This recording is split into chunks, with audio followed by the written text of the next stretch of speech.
Justin Trudeau and the province of Alberta have always had a rocky relationship.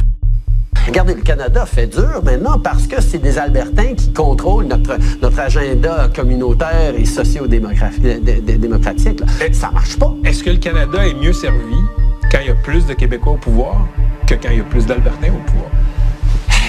Ben, je suis libéral, alors c'est sûr que je pense que oui. But over the last 4 years, tensions between Trudeau and Alberta have severely soured. On June 11th, 6 premiers, including Alberta's Jason Kenney, wrote a memo to the Prime Minister.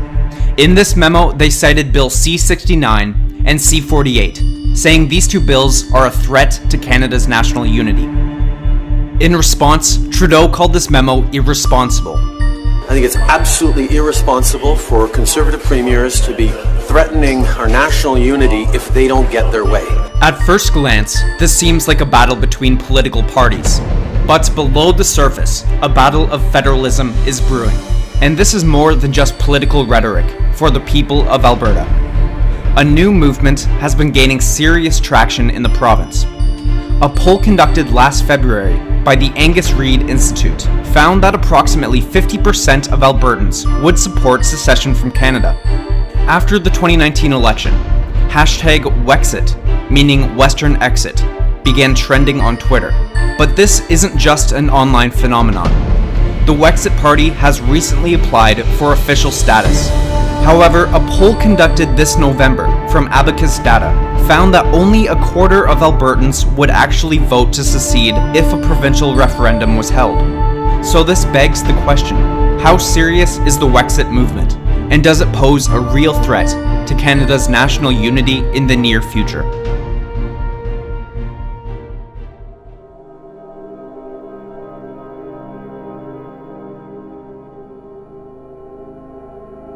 Around the turn of the 21st century, global oil prices were booming to feed the rapid expansion in China.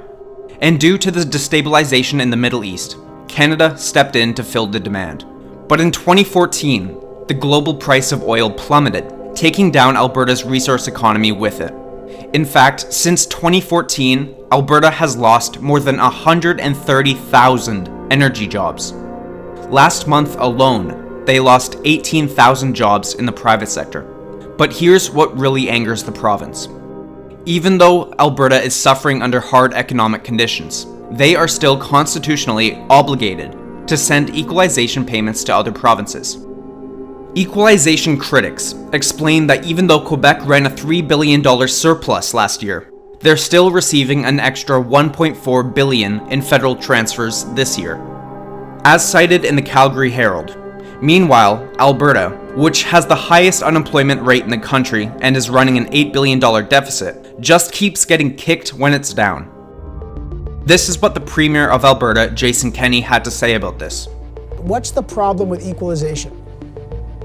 Well, fair question. Here's what's different from a decade ago. We are now through, at that time, Alberta was in a sustained economic boom. Quebec, for example, by far the largest equalization recipient at $13 billion a year, now was in a sustained period of economic stagnation. We had large surpluses. Quebec had big deficits. The opposite is true now. Albertans are also fed up with the appearance of provincial favoritism, especially towards Quebec. For example, when SNC-Lavalin was threatening to move its head office out of Quebec, potentially costing the province thousands of jobs, Trudeau was willing to break federal law to stop a criminal investigation into the company. But when the energy giant Encana announced they'd be moving out of Alberta, Trudeau's response was minimal. All we've really seen, as far as I know, from the government is a statement in writing from the emailed around from the Natural Resources Press Secretary. The reality is, Quebec is very politically relevant to Trudeau. Alberta, not so much. As explained by political scientist Richard Johnston, when the Liberal Party has a francophone leader, they immediately gain an 8% boost to their support in Quebec. Alberta's economic stagnation, coupled with federal disillusion, has created an incredibly hostile opinion of the federal government in the province. But I'll leave it at this.